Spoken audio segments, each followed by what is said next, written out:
¿Qué tal, hermanos? ¿Cómo están? Nuevamente reunidos en otra programación de La Leyenda.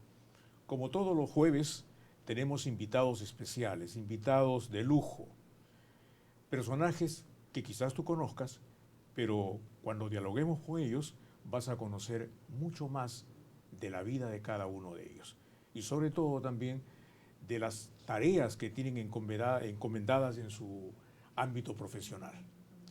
El día de hoy iniciamos nuestra programación con la presencia de un personaje muy popular en Ecuador.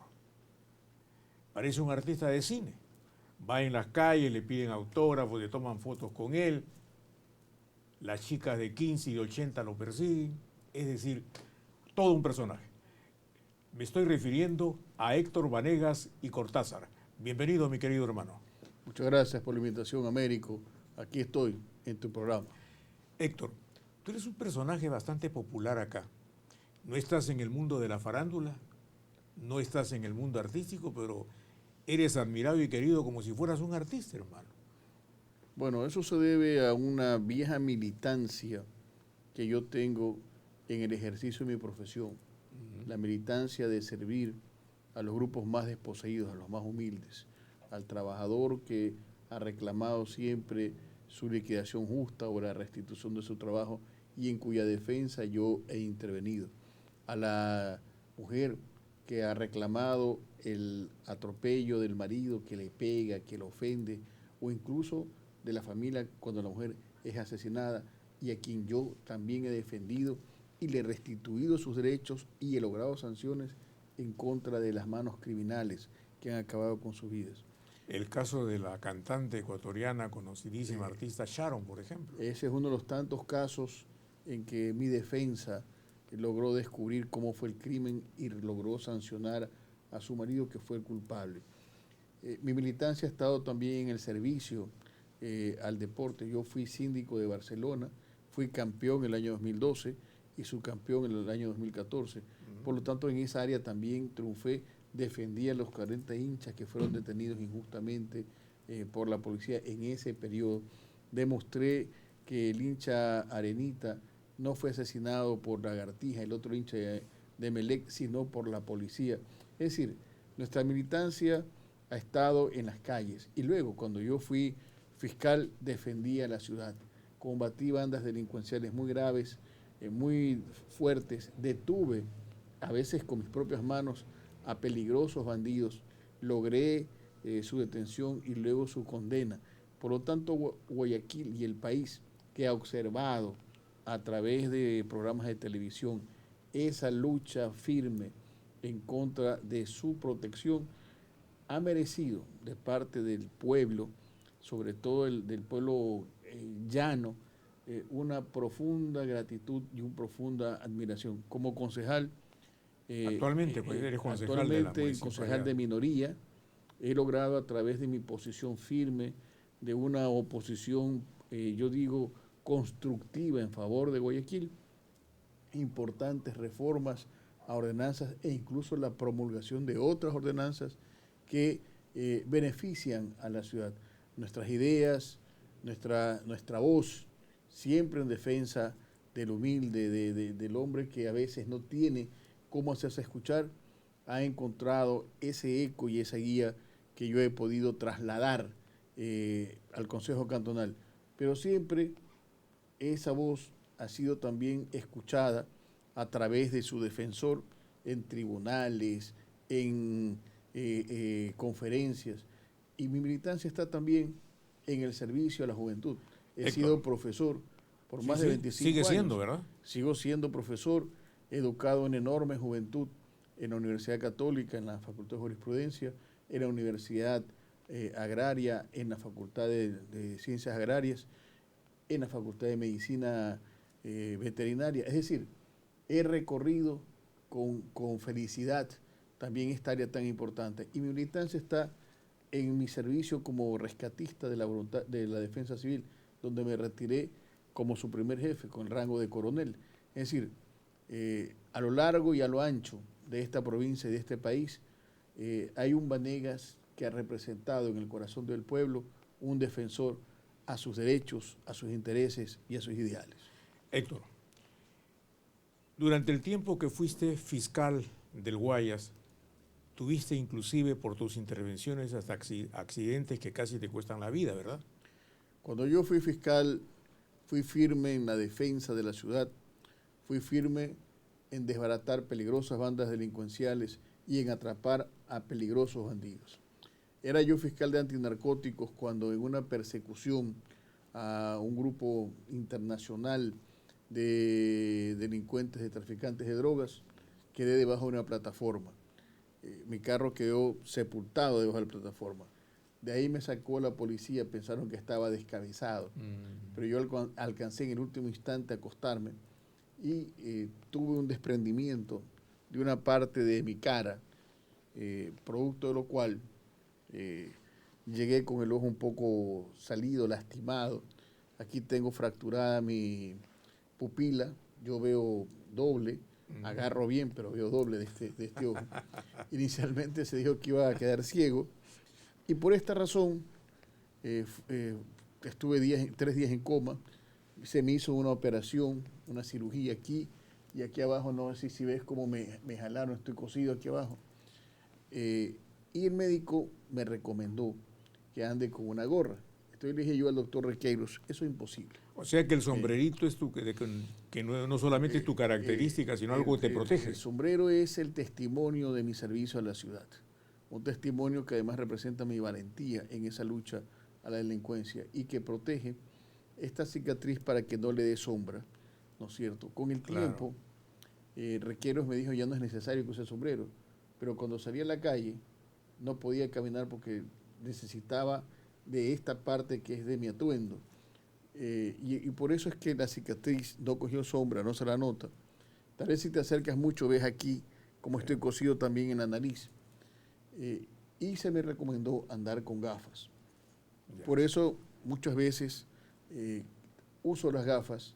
El ojo quedó lesionado, a veces se me vira a la izquierda, quedé medio visco, medio tuerto de este ojo, ¿no es cierto? Pero ahora ves normal. Pero esas son, no, de ver, pero son las consecuencias de la entrega al servicio de la ciudad. El servicio al pueblo. Un día, después de 10 años de ser fiscal, como yo era el presidente nacional de los fiscales y de los empleados del Ministerio Público, cuando la Fiscalía se entregó a adeptos de Correa, yo renuncié y volví al ejercicio profesional. Y en ese ejercicio volví a destacar. Cuando fui fiscal, además, me mataron un chofer. El ánimo era...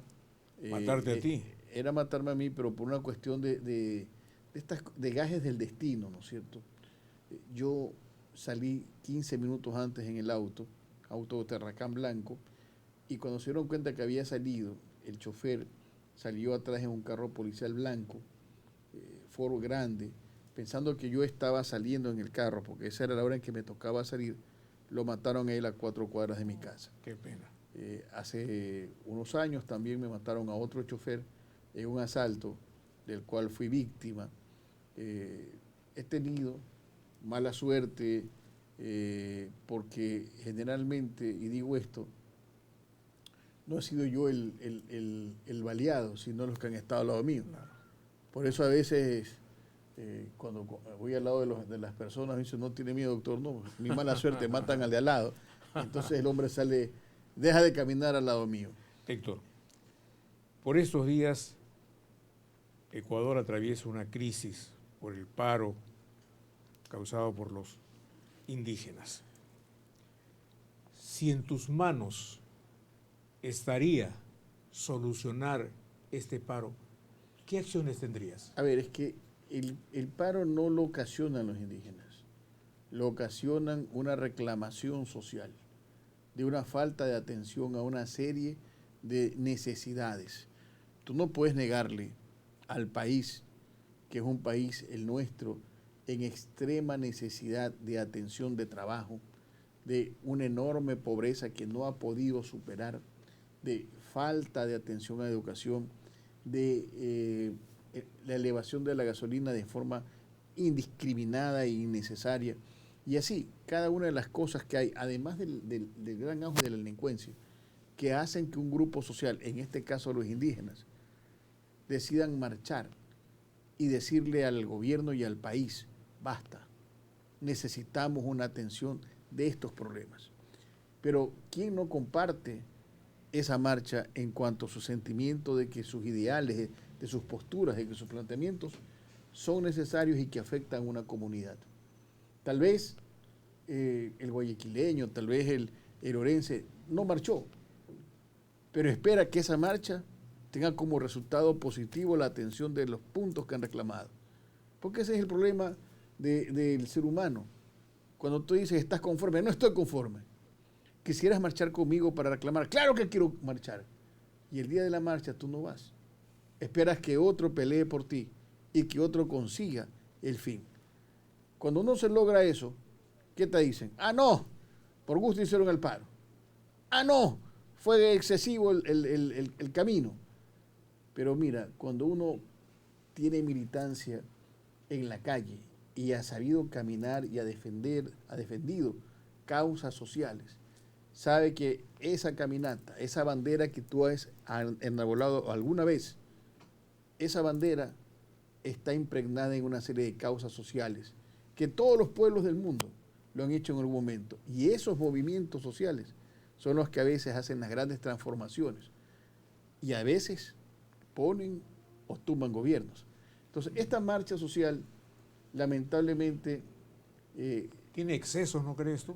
Lamentablemente no ha tenido guías que han sabido entender el reclamo de las propias bases.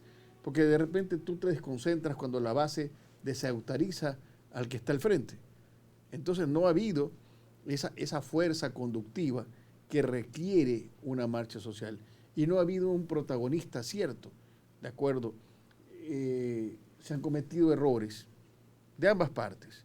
Pero lo que sí es cierto es que más tarde que temprano, estos planteamientos que hoy son aislados del grupo indígena, mañana en el proceso electoral todos reclamarán como suyos.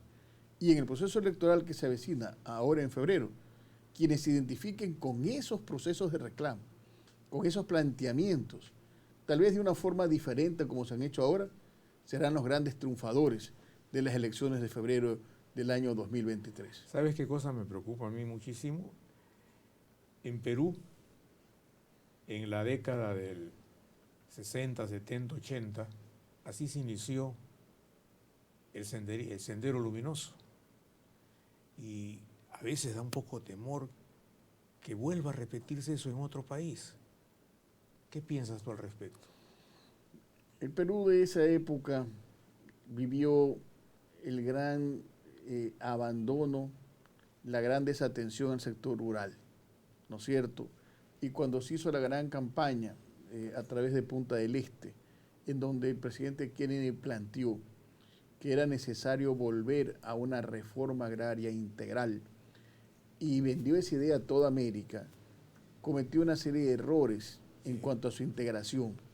Y esos errores fueron afectados en pueblos rurales muy pobres del Perú. Entonces, al sentirse engañados, encontraron el motivo para armarse y para hacer la contra administración, sobre todo en gobiernos de esa época dictatoriales. La dictadura fue muy excesiva en la represión y esto motivó que también ellos fuesen muy rebeldes. Cada vez que tú matas a una persona, conviertes en mártir al muerto. Y a su lucha es una lucha de mártires. Y entonces cada muerto que hay es la que permite levantar más alta la bandera. Tú no creas que porque mataste a alguien, la bandera cayó y nadie la va a levantar. Otro vendrá y con más fuerza la sostendrá. Y esas luchas sociales son las que permiten que hoy guerrilleros, por ejemplo, en Colombia, sean presidentes de la República. O encuentras en Chile que un revolucionario estudiantil sea presidente de la República. Así es, como antes lo fue en Bolivia, otro guerrillero que estuvo preso muchos años. Y encuentras como dirigentes sindicales, como en Brasil Lula, fue presidente de la República, porque las luchas sociales le pertenecen a los pueblos. Y quienes entendemos eso, quienes somos sus dirigentes, sus conductores, no podemos traicionar esas luchas. No podemos acomodarnos tampoco con ellas.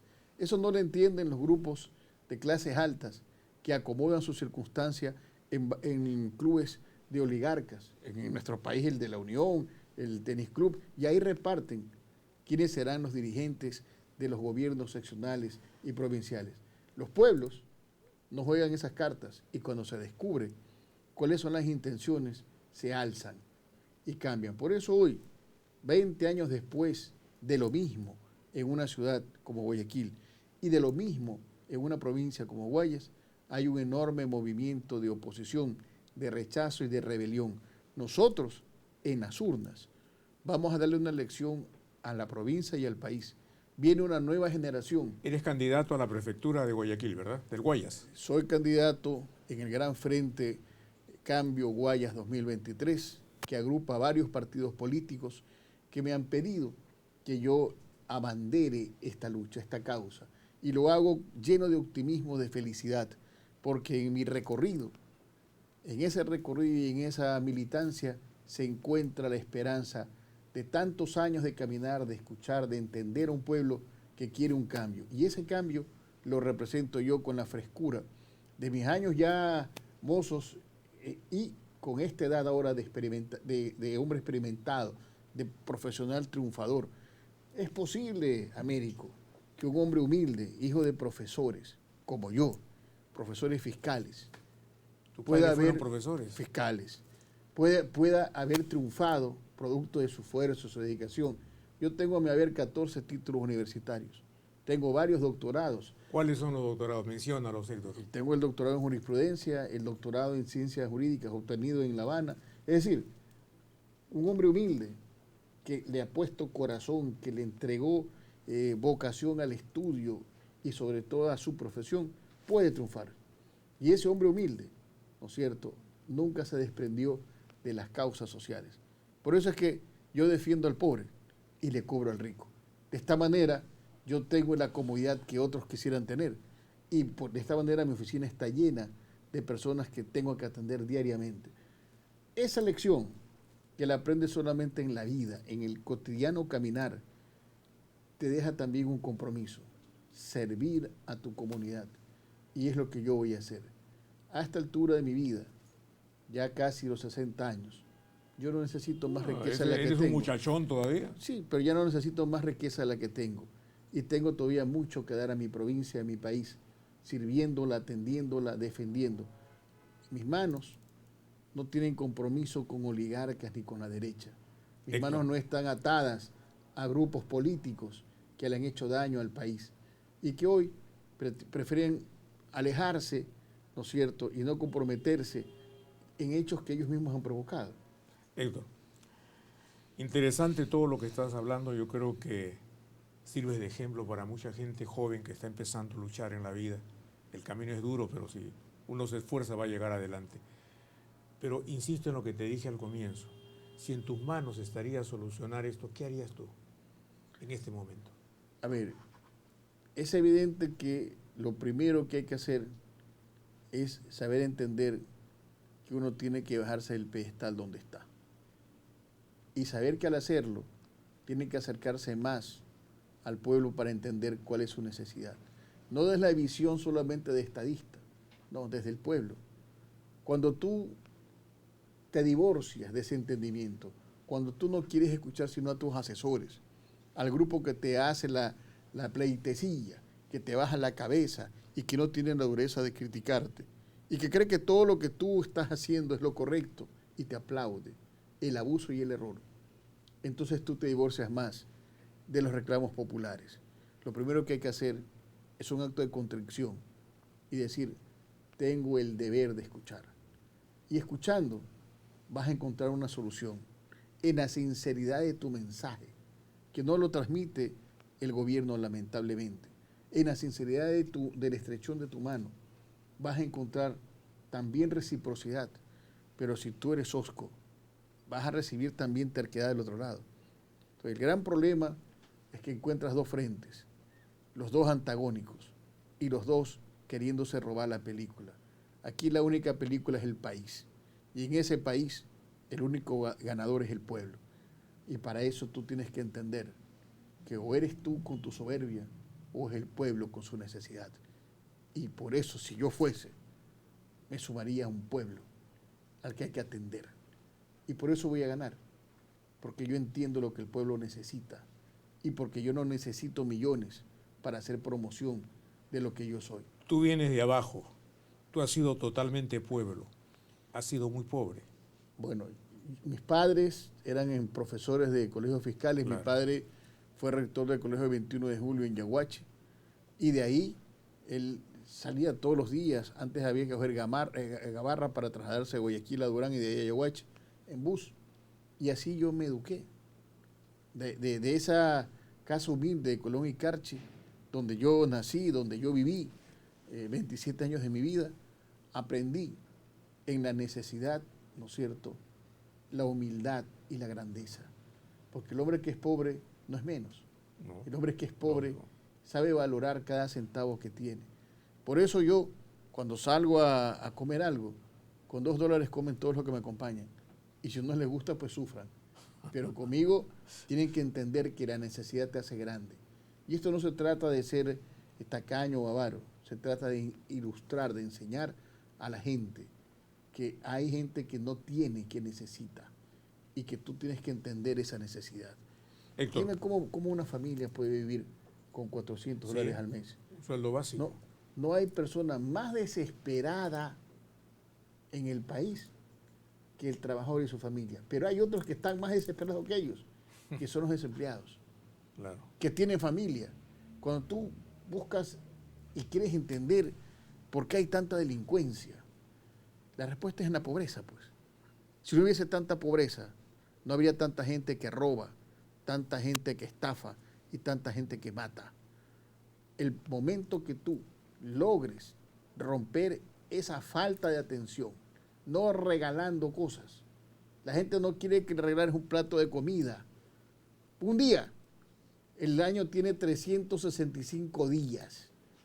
La gente no quiere que le regales una tablet, ¿no es cierto?, supuestamente para hacer tu trabajo, porque en la necesidad y en la pobreza, coges la tablet y la vendes y pides comida, ¿no es cierto? La gente lo que Claro. quiere es trabajo, Eso. un trabajo honesto, una fuente de trabajo real. Como el dicho antiguo, no le des pescado si no enseñan a pescar. Y entonces, por eso este pueblo que aprendió la lección se va a rebelar y va a votar por un cambio, porque quiere trabajar, necesita trabajar. Claro que sí. Mi querido hermano Héctor, te agradezco muchísimo que hayas venido a los estudios de Digital Televisión Capri para dialogar. Este programa es visto no solamente en todo Ecuador, sino en todos los países del mundo.